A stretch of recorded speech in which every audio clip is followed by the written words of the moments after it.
O lugar que é bom pra mim é onde eu quiser estar. A estrela ainda brilha, ela é quem vai me guiar. Ser guerreira é minha sina, batalhando pra vencer. Tenho voz pra ser ouvida, tenho sonhos pra viver. Não vão mais conseguir me anular, me calar. Ninguém vai me impedir de cantar e lutar. Seja em casa, no campo, na rua ou na praça, chega de mordaça, agora eu vou falar. Porque eu sou mulher pra fazer acontecer. Eu sou uma delas, são elas por elas, ocupando os espaços de poder. Porque eu sou mulher pra fazer acontecer. Eu sou uma delas, são elas por elas, ocupando os espaços de poder. Olá, hoje é sábado e nesta semana discutimos sobre o coletivo que transforma a vida das mulheres. E hoje preparamos um resumo com os pontos mais importantes. O surf é um espaço, é um esporte hoje dominado, né? Sempre hoje dominado por homens brancos ricos. Então é desse lugar que a gente começa a conversa. Então, até o empoderamento existe aí uma série de informações que a gente precisa acessar para poder entender a importância, o valor e o esforço que tem ocorrido, né, a partir dessas iniciativas e ações que, de fato, promovem o empoderamento, né? Só para situar também a questão dentro do esporte, né, a gente já acompanha aí nos meios de comunicação de massa o sexismo presente no geral nos esportes, pensando no futebol, na questão da valorização do futebol feminino, da valorização financeira, da visibilidade, das comparações que existem, né, entre os atletas, o acesso aos espaços cada vez mais profissionais, né, do esporte. Então, a gente precisa nos situarmos, né, que a gente está falando de um lugar extremamente sexista, que é o esporte em si, mas existem algumas especificidades nos esportes individuais, né? Os coletivos avançaram um pouco aí na discussão, no debate.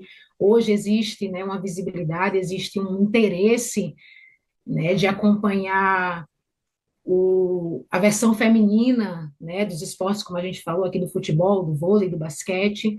Mas e o surf, né? Onde é que o surf entra nesse imaginário dentro do nosso contexto mesmo de sociedade? Esportes individuais, eles travam muito, né? Tem uma dificuldade imensa de pensar a dimensão coletiva, né? Isso do ethos mesmo do esporte, né? Isso impacta nos avanços, nas pautas, né, dessas maiorias minorizadas, né? Aqui eu vou utilizar esse termo ao invés de minorias políticas, né? Nós somos maiorias minorizadas, como mulheres, pessoas negras, população trans, pessoas com deficiência. Então, é um esporte que, além da dificuldade coletiva, ainda há uma dificuldade com essa identidade individual, né, a partir desses critérios, né, dessa interseccionalidade de gênero, raça e classe. E minha fala, ela vai se direcionar em 4 eixos, né? Primeiramente, eu quero pensar uma perspectiva histórica muito breve, né, trazer um pouquinho da história do surf a partir desses relatos de viajantes. Logo em seguida, né, vamos fazer aqui uma interlocução com o período mesmo da escravidão negra e os desdobramentos culturais que a questão do mar mesmo se transformou dentro do imaginário, dentro desses corpos, dentro dessas vivências, dentro desses territórios relação mar-corpo, né? E logo em seguida entro, né, um pouquinho na discussão sobre a atividade, o esporte, trazendo aqui, né, algumas experiências mesmo contra-hegemônicas que fazem o enfrentamento a, ao processo mesmo de invisibilidade, né, de negação desse espaço do mar. Então, quero compartilhar aqui com vocês um material, mas enquanto isso eu vou aqui conversando, né, sobre a nossa conversa aqui, né, do surf. E aí, os primeiros relatos de viajantes sobre o esporte, sobre o surf, né, são encontrados desde o século XII, né? A priori foram vistos, né, peruanos, né, e aí em juncos, né, que são esse aglomerado de materiais, né, de madeira, deslizando em ondas, e os viajantes iam registrando, né, a impressionante habilidade, né, de deslizar nessas águas. Há também registros na Polinésia, no Ghana, no Hawaii, né, no Havaí, como os primeiros lugares, os primeiros territórios onde o surf foi visto, né, registrado realmente foi em 1778 no Hawaii, né, essa habilidade de subir num toco de madeira, num improviso, né, de materiais e fazer esse deslize das ondas.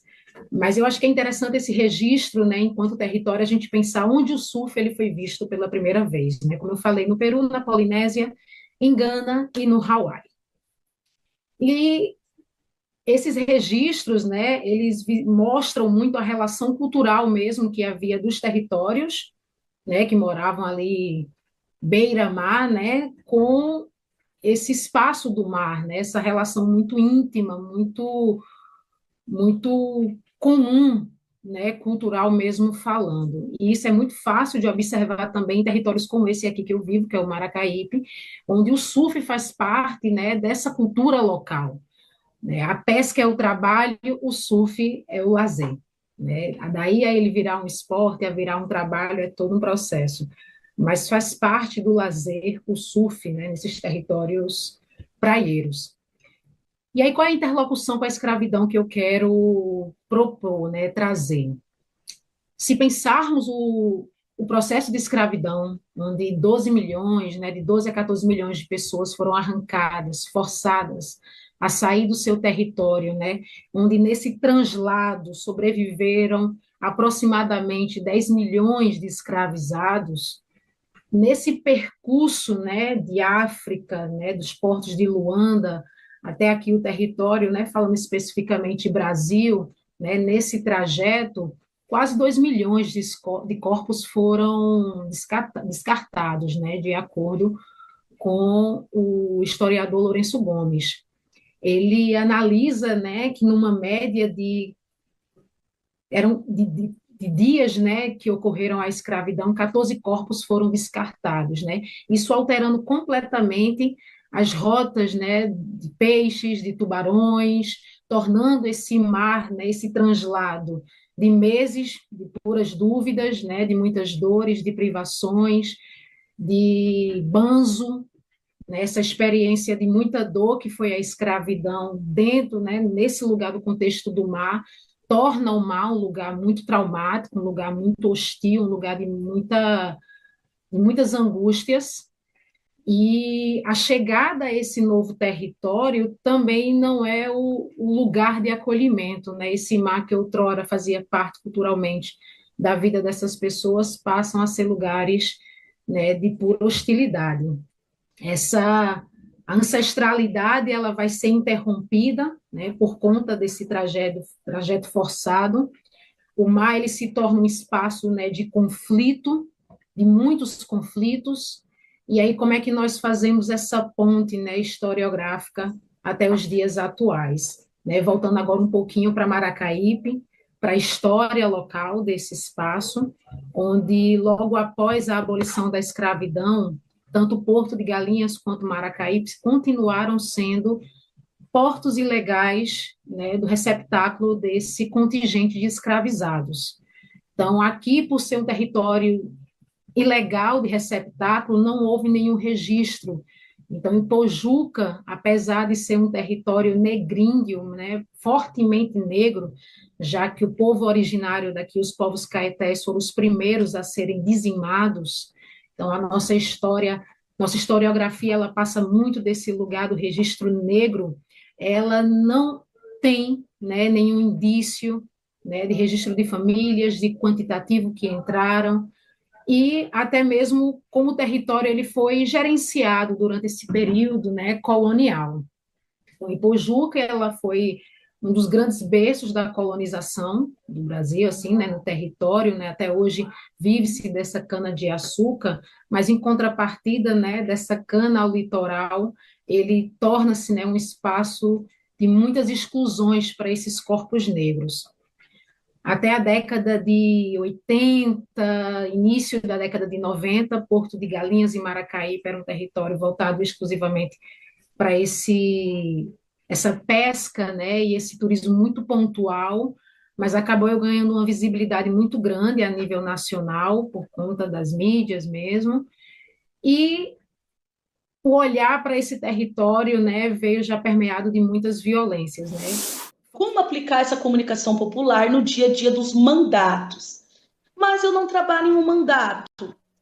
Relembrando a última fala minha, todos nós somos seres de comunicação, todos nós somos seres comunicativos. Nós podemos dizer, você está lá, né, na fila do teu posto de saúde, você sabia que vai ter mais um médico aqui atendendo do governo? Então tem que estar ligado nas redes sociais do governo, nas redes sociais do presidente, nas redes sociais da nossa bancada, dos deputados e tudo mais, para saber o que está acontecendo e comunicar quem está à sua volta, não somente digitalmente. A comunicação é a gente falar, é a gente expressar, é a gente contar, é talvez a gente fazer até uma fofoca ali para quem está próximo de nós.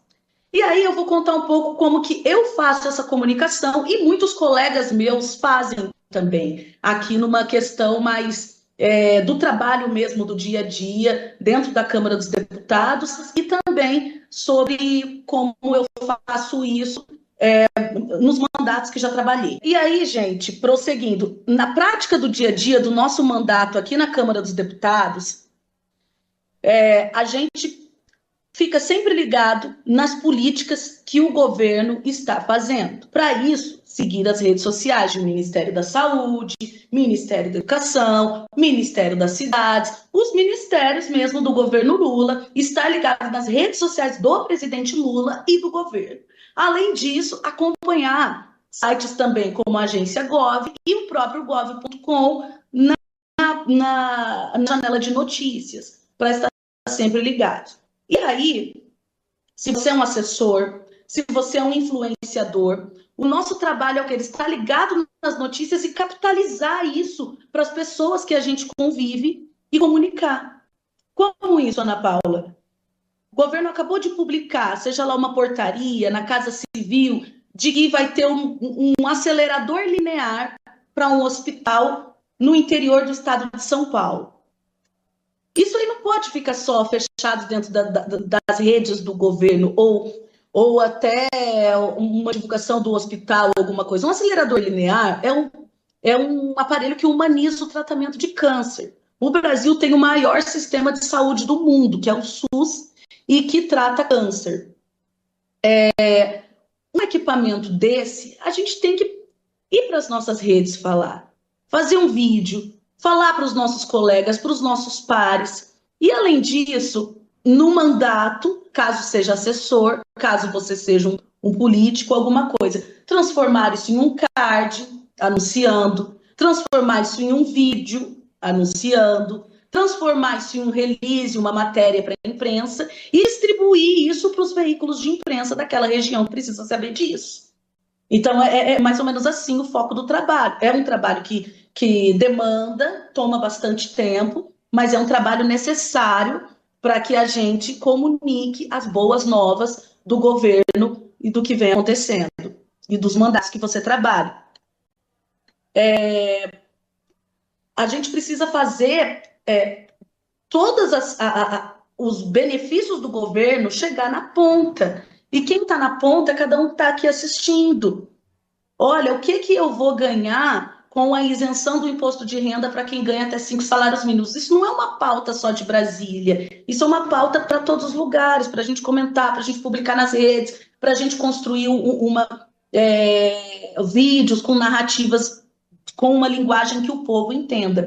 Mas como saber o que o povo entenda? Sempre se colocando no lugar do povo. O que o povo quer ouvir? Eu lembro que a primeira vez quando eu estava fazendo estágio, ainda lá no jornalismo, lá atrás, eu aprendi que no jornalismo a gente sempre manda a notícia, manda a informação para a pessoa, dizendo perguntando para si mesmo, o que a população quer ouvir? O que a população quer ouvir? Uma resposta para o que ela está precisando. A população quer ouvir o que ela vai ganhar com aquilo. Então, quando o presidente anuncia que vai começar a taxar super ricos, e que isso precise ir para a pauta, e que isso o Congresso não pode derrubar, e que, por exemplo, o Lula vai atrás do judiciário para resolver isso. Por que a gente tem que informar isso para as pessoas? Que as pessoas precisam saber que isso é uma ação do governo para que as pessoas pobres paguem menos impostos e que os super ricos paguem pelo menos um pouco de imposto. Porque quem ganha mais tem que pagar proporcional ao que ganha. E quem ganha menos tem que pagar menos. Ou até ser isento, como é o projeto do governo de isentar quem ganha até 5 mil reais. E aí, é aí que eu retomo. O que a gente precisa fazer? Dizer o que o povo precisa ouvir. O que a população quer ouvir. E aí, se você está no mandato, ou se você é apoiador de um mandato, vamos direcionar da seguinte forma. Quais políticas públicas um mandato defende? Uma coisa, o mandato que você apoia, o político que você apoia, você tem que entender qual que é a principal bandeira dele. Tem alguns que eles caminham em todos os espaços, mas todo mundo tem uma bandeira mais desenhada do que defende. Hoje eu trabalho para uma deputada que a principal bandeira dela é a saúde, a deputada Ana Paula Lima. Já trabalhei com outros deputados que a principal bandeira dele era a educação. Já trabalhei para outros deputados que a principal bandeira dele era as pessoas em situação de rua. E aí, primeiramente, toda vez que for pauta daquele mandato, se posicionar firme, mostrar, porque quem segue aquelas pessoas está interessado naquele tipo de conteúdo. Quem segue, por exemplo, o deputado da educação que eu trabalhava, ele está interessado em saber o que vai ser o que vai ser dito sobre educação, o que está sendo feito pela educação. E a mesma coisa, todos os outros influenciadores que estão em torno dele, que pode ser você que está me assistindo, ou apoiadores que querem ver o sucesso daquele mandato, querem ver a reeleição daquele mandato, ou até a reeleição do presidente que você apoia, que é o caso do presidente Lula. Hoje é possível, né, a gente acessar uma série de produções de mulheres negras brasileiras que produzem sobre o feminismo a partir da sua experiência no Brasil. Então, a gente pode falar da Lélia Gonzalez, que é uma grande referência, a Beatriz Nascimento, né, a Sueli Carneiro, né, a fantástica Sueli Carneiro, que está aí produzindo, né? Então, ela tem uma discussão bastante contemporânea, a própria Carla Cotirene, né? Enfim, a gente fazer essa discussão e também considerar a experiência daquelas mulheres no Brasil que nunca se reivindicaram como feministas, né? Que sequer se compreendiam como feministas, mas que faziam uma luta que hoje a gente identifica como uma luta feminista e que tinha como foco colocar as mulheres no centro da produção de direitos, né? Então é muito importante a gente considerar isso quando estamos falando de feminismo negro no Brasil. E falando da marcha, sempre a gente considerar que estamos marchando agora em 2025, né?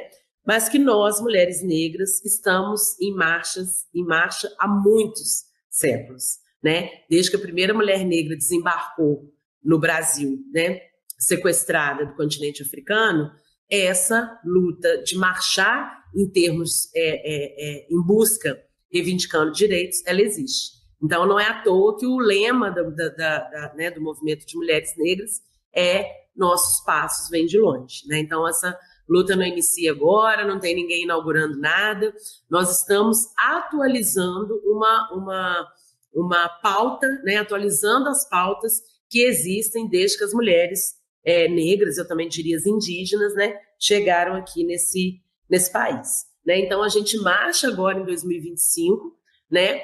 Mas todas as outras que vieram antes de nós, né, já fizeram essa marcha, inclusive garantindo com que nós hoje possamos nos colocar nessa cena e pautar, né, a questão de uma atuação feminista negra, fazendo essa distinção entre a experiência de ser mulher e ser negra e a experiência de ser mulher e ser branca, né? E aí com as outras identidades todas.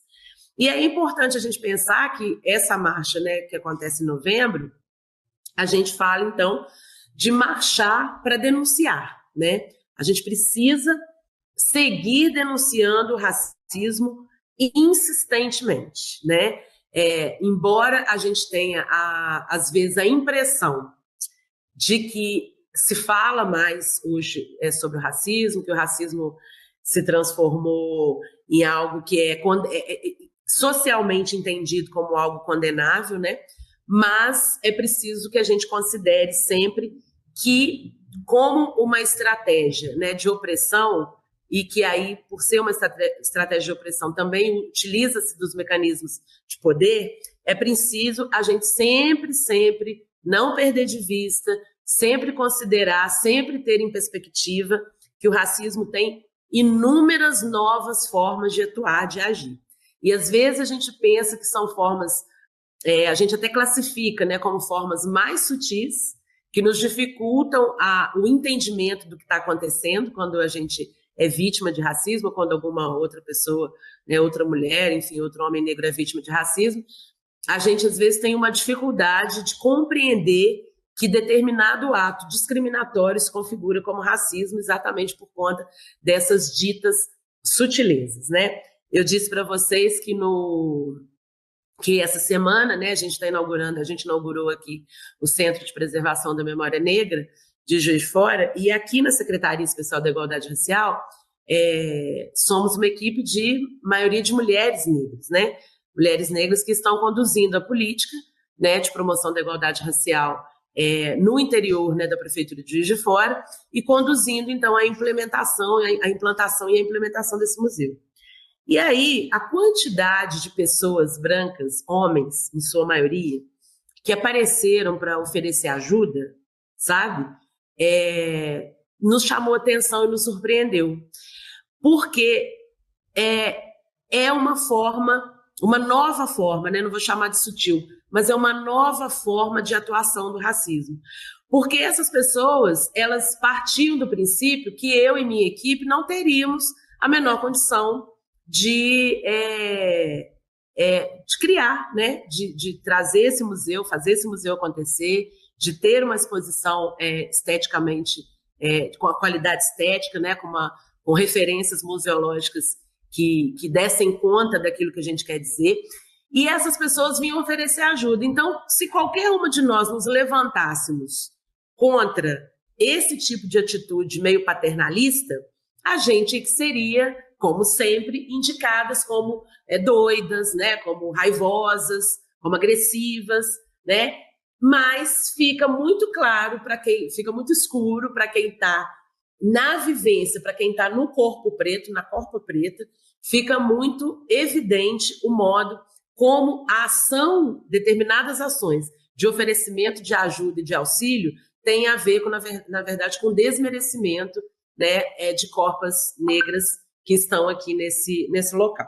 Então, a gente precisa, diante das novas formas do racismo atuar, a gente também reatualizar as propostas quando a gente segue em marcha. Então, qual que é o projeto de país que a gente quer para as mulheres negras? E aí eu costumo dizer assim, se a gente tiver um país que seja bom para as mulheres negras, ele vai ser bom para todo mundo, né? Porque nós somos a base da pirâmide. Então, na medida que a gente consegue movimentar a base dessa pirâmide, né, como a Angela Davis diz muito bem, a gente vai conseguir movimentar a pirâmide inteira. Então, qual que é o projeto de país que a gente quer, né? Por qual projeto de país que nós estamos marchando. E nisso a gente considera que nós ainda estamos de fora, mesmo quando nós estamos dentro, né? Então essa é uma frase importante para a gente refletir. Nós ainda permanecemos, principalmente nós mulheres negras, os homens também, obviamente, mas nós por conta, né, dessa interseccionalidade de gênero e raça, nós ainda, mesmo quando estamos dentro, nós permanecemos de fora, né? Então, a gente precisa considerar isso quando a gente está marchando por um projeto de país que nos inclua. Ser uma mulher negra, bissexual, periférica, jovem e militante é ser lida como ameaça. É ser lida como ameaça. E quando o sistema que está ali imposto, ele vê essa ameaça, ele tenta silenciar, apagar, né? E aí é onde entra o processo do feminismo intercessorial, como uma prática de política coletiva constante. O feminismo que carrego dentro de mim não é um feminismo de gabinete, né, como a gente chama, é o feminismo do corpo na rua, é o feminismo do prato vazio, é o feminismo da luta do posto de saúde, onde a gente não consegue atendimento para procedimentos básicos ainda, e isso estando em uma região metropolitana, imagine só quem está em territórios interiorizados, né? Então, é um feminismo que tem que pensar na mãe solo, que não tem com quem deixe seu filho para ir trabalhar ou buscar um emprego ou uma qualificação ou até mesmo ter espaço e tempo para fazer uma formação política no qual ela quer participar. É o feminismo das mulheres de axé, que só por estarem com suas vestimentas e cultuarem o seu sagrado são corpos altamente vulneráveis. É o feminismo das educadoras populares, das meninas das rimas de batalhas que fazem cultura periférica em todos os territórios, né? São das feirantes e das barraqueiras de praia. É ali onde a gente consegue fazer esse horizonte com essas mulheres. Falar da luta intercessorial é reconhecer marcadores que cruzam gênero, raça, classe, sexualidade e principalmente os nossos territórios. Se não levarmos isso a sério, a gente pode cair, né, naquela linha bem tênue, naquele escorrego de reproduzirmos os mesmos apagamentos dentro das nossas próprias lutas. Por isso que a formação política é central e não pode ser vertical ou bancária. A formação política ela tem que ser popular, dialógica e transformadora na vida das mulheres. Então, com isso, a gente enfrenta desafios na construção desse projeto coletivo. Construir um projeto coletivo, político, feminista e popular, mas também atravessando por esses conflitos que a gente consegue chegar lá, né? Enfrentarmos o machismo estrutural do lado de fora e o machismo e a reprodução do machismo dentro das nossas casas e dos nossos ambientes, né? É o personalismo, é a resistência interna do lado de dentro. Mulheres sempre são chamadas para apoiar, para cuidar, né? Cai sempre sobre nós a responsabilidade do cuidado, do afeto, do carinho, mas e nós? E o nosso cuidado? E o cuidado com que a gente acredita que deva ser cuidado, né? Então, somos nós que recebemos a responsabilidade de cuidar de filho, de marido, de casa, de trabalho, dos espaços no qual nós estamos inseridas, até da sogra, que nem tua mãe é. Somos nós a responsabilidade de cuidar. E isso sufoca. Mas quando a gente quer disputar, ainda mais, quando a gente se inquieta e quer disputar os espaços de poder, aí, minha amiga, A gente é chamada de radical, de difícil, problemáticas. E eu vivi isso. Dentro do partido eu enfrentei. Né? Dentro do partido mesmo eu enfrentei boicote, decisões unilaterais, a falta de repasse de recursos, que são linhas necessárias para que a gente consiga estar no corpo de disputa, de lado a lado, frente a frente, colocando o nosso projeto de território, cidade, estado e país que a gente quer. Porque a minha candidatura incomoda as candidaturas, a busca pelo espaço de poder, não só minha, mas de outras companheiras. A gente tem a companheira Paola, né, vereadora de Campinas, que também recebeu diversas violências políticas, né, mas seguimos porque somos muitas e não iremos mais aceitar o incômodo que os nossos corpos e os nossos posicionamentos causam nos acordos de sempre por lá. E isso porque somos muitas. E não aceitaremos mais ser linha de apoio enquanto homens decidem os nossos destinos. Fique com a TV Elas por Elas, que semana que vem tem mais.